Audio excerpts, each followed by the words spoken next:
बिस्मिल्लाहिर्रहमानिर्रहीम। हमारे पास ये असाइनमेंट है MTH 601 की। तो इसमें क्वेश्चन हमारे पास जो गिवन है वो ये है। क्वेश्चन हमारे पास ये है कि ये एक डायग्राम दी गई हुई है यहाँ पे, और उनकी रिक्वायरमेंट जो है वो ये है कि हमने अर्लीस्ट स्टार्ट टाइम फाइंड करना है, अर्लीस्ट फिनिश टाइम फाइंड करना और लेटेस्ट स्टार्ट टाइम हमने फाइंड करना है, और उसके बाद लेटेस्ट फिनिश टाइम हमने लिखना है। और इसके अलावा जो उन्होंने कहा कि calculate the total float of each activity, ठीक है, और क्रिटिकल पाथ फाइंड करना है हमने, और प्रोजेक्ट कंप्लीशन टाइम कितनी देर में प्रोजेक्ट कंप्लीट हो रहा है ये हमने फाइंड करना है। तो चलते हैं हम इस क्वेश्चन के सलूशन की तरफ। ये हमारे पास जो एक्टिविटीज़ उन्होंने दी हुई है वो भी मैंने लिख ली है, और ड्यूरेशन भी मैंने यहाँ पे टेबल बनाकर लिख लिया है। ये देखें, ये 1 से 2 हमारे पास ये एक एक्टिविटी है, और जो ड्यूरेशन है वो 1 गिवन है, तो यहाँ पे मैंने 1 लिख लिया है। ठीक है, बिल्कुल इसी तरह हमारे पास ये 1 से 3 एक एक्टिविटी है, तो इसके लिए जो ड्यूरेशन है वो 6 है, तो मैंने यहाँ पे 6 लिख लिया है। ये टेबल जो उन्होंने हमें क्वेश्चन में जो चीज़ गिवन है सिर्फ मैंने वही चीज़ें यहाँ पे लिखी हैं। तो अभी हमने फाइंड करना है EST, EFT, earliest start time, earliest finish time, latest start time और लेटेस्ट फिनिश टाइम, और टोटल फ्लोट हमने फाइंड करना है। इसके अलावा क्रिटिकल पाथ हमने फाइंड करना है। तो अब यहाँ पे हम इन एक्टिविटीज़ के लिए हम यहाँ पे सबसे पहले रीडिंग लिखेंगे। पहले मैं यहाँ पे फॉरवर्ड रीडिंग लिखूँगा और उसके बाद हम बैकवर्ड रीडिंग लिखेंगे। फॉरवर्ड रीडिंग का रूल ये है कि हम मैक्सिमम वैल्यूज़ को लिखते हैं। हमारे पास इनिशियल क्योंकि जब भी हमारे पास वक्त स्टार्ट होता है तो वो 0 से स्टार्ट होता है। टाइम जब भी स्टार्ट होगा वो 0 से स्टार्ट होगा, तो यहाँ पे मैंने 0 लिख लिया। अब हम 1 से 2 पे जाएंगे, हम फर्स्ट एक्टिविटी से सेकंड एक्टिविटी पे जाएंगे, तो ड्यूरेशन हमारे पास जो है वो 1 है। हमारे पास एक दिन का ड्यूरेशन है। और उसके बाद बिल्कुल इसी तरह हम फर्स्ट एक्टिविटी से थर्ड एक्टिविटी पे जाएंगे, तो यहाँ पे ड्यूरेशन जो है वो 6 है, क्योंकि ये देखो 6 हमारे पास गिवन है। उसके बाद हम यहाँ से 1 से 4 पे जाएंगे, तो ड्यूरेशन हमारे पास 5 है, ये मैंने यहाँ पे 5 लिखा हुआ है। अब देखें हमारे पास जब इसके बाद हम जा रहे हैं 5 पे जाने के लिए हमारे पास 2 रास्ते हैं। एक तो ये है कि हम 1 से 2 पे जाएं और 2 से 5 पे जाएं। दूसरा रास्ता ये है कि हम 1 से 4 पे जाएं और 4 से 5 पे जाएं। तो मैंने आपको बताया था कि फॉरवर्ड रीडिंग का रूल ये है कि हमने मैक्सिमम वैल्यूज़ लिखनी है। ये देखें, हम 1 से 3 पे जाएंगे, 1 से 2 पे जाएंगे, 1 + 3 हमारे पास 4 आ जाएगा। और हम अगर इस पाथ से जाएं 5 + 2 हमारे पास 7 आएगा ड्यूरेशन। ठीक है, तो मैं यहाँ पे 7 लिखता हूँ, क्योंकि हमने मैक्सिमम वैल्यू लिखनी है, अपना मैक्सिमम ड्यूरेशन लिखना है। उसके बाद बिल्कुल इसी तरह हमारे पास 6 एक्टिविटी पे जाने के लिए हमारे पास 2 पाथ हैं। एक ये है कि हमारे पास 6 + 4 जो कि 10 है, और दूसरा पाथ ये है कि 5 + 7 जो कि 12 है। तो यहाँ पे मैं 12 लिख देता हूँ, क्योंकि हमने मैक्सिमम वैल्यू लिखनी है। बिल्कुल इसी तरह अब हमारे पास ये जो 7th एक्टिविटी है, इस पर हमारे पास 3 पाथ हैं। एक तो ये पाथ है कि 5 + 4 हमारे पास 9 हो जाएगा। दूसरा पाथ ये है कि 1 + 3 4 + 3 7 हो जाएगा। और हमारे पास थर्ड पाथ ये है कि 5 + 2 + 3, ये भी एक पाथ है हमारे पास, जो कि 10 हो जाएगा। 5 + 7 12 + 3 15। ये देखिए, ये हमारे पास मैक्सिमम वैल्यू आ जाएगी 15। इस पाथ से आ रहे हैं, देखो 1 से 4 पर, 4 से 6 पर और 6 से 7 पर, तो हमारे पास मैक्सिमम वैल्यू 15 आ रही है।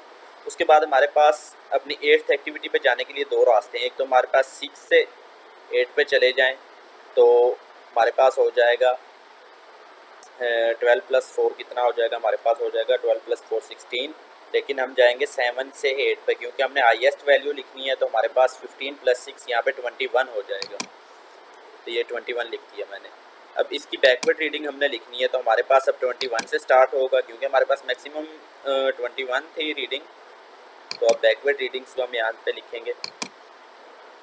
जिस तरह हमने फॉरवर्ड रीडिंग में मैक्सिमम वैल्यूज़ को लिखा था, बिल्कुल इसी तरह हम बैकवर्ड रीडिंग में मिनिमम वैल्यूज़ को लिखेंगे। तो हमारे पास 21 - 4 हमारे पास आ जाएगा 17, जबकि 21 - 6 हमारे पास 15 आ जाएगा। तो मैं यहाँ पे 15 लिखूँगा। हम इस पाथ की तरफ जाएंगे, 15 लिख लिया।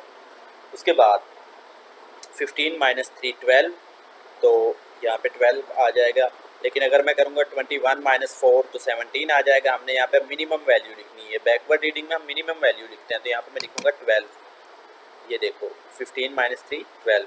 उसके बाद 15 - 3 हमारे पास इधर भी 12 आ जाएगा, 12 आ गया।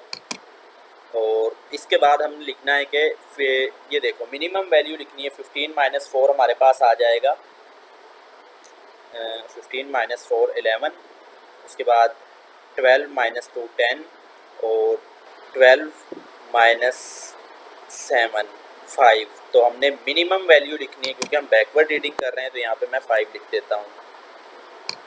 बिल्कुल इसी तरह इसके बाद अब हमने इसके लिए वैल्यू लिखनी है, तो हमारे पास 12 माइनस 4 हमारे पास कितना आ जाएगा, और 12 माइनस 3 हमारे पास कितना आ जाएगा 9। यहाँ पे मैं 5 माइनस 5 0, ये देखो ये 5 माइनस 5 0, तो यहाँ पे मैं 0 लिख दूँगा।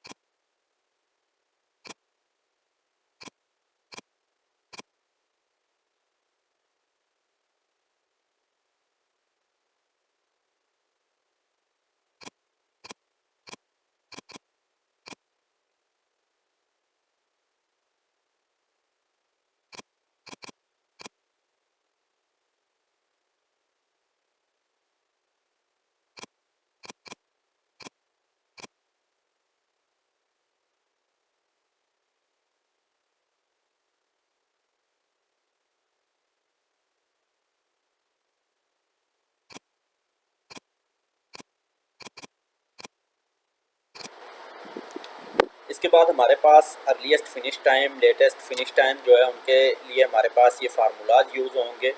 अर्लीस्ट फिनिश टाइम हमारे पास है earliest start time plus duration, तो हमारे पास ड्यूरेशन यहाँ पे आ जाएगा 1,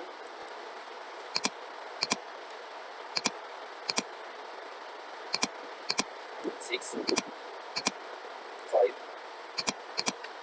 4, 10,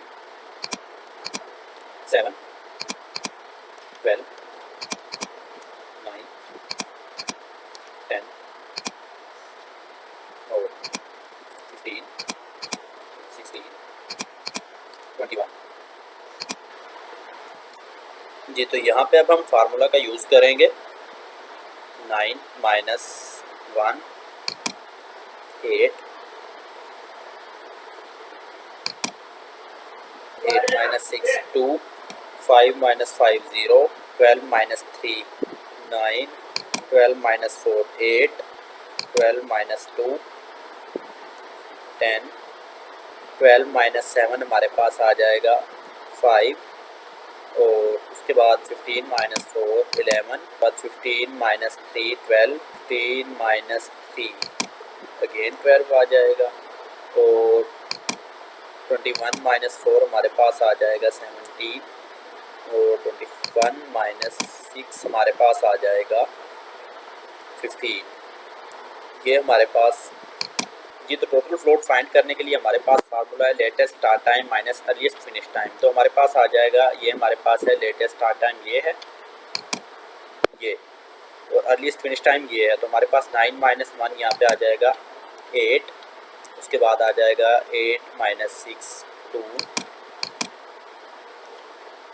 उसके बाद 5 माइनस 5 हमारे पास आ जाएगा 0, 12 माइनस 4 हमारे पास आ जाएगा 8, 12 माइनस 10 हमारे पास आ जाएगा 2, उसके बाद 12 माइनस 7 मेरे पास आ जाएगा 5, और 12 माइनस 12 हमारे पास आ जाएगा 0,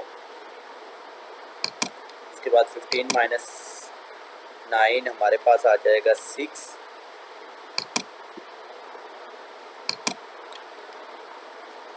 बिल्कुल इसी तरह 15 माइनस 10 मेरे पास आ जाएगा यहाँ पे 5, और उसके बाद 15 माइनस 15 यहाँ पे हमारे पास आ जाएगा 15 माइनस 15 0,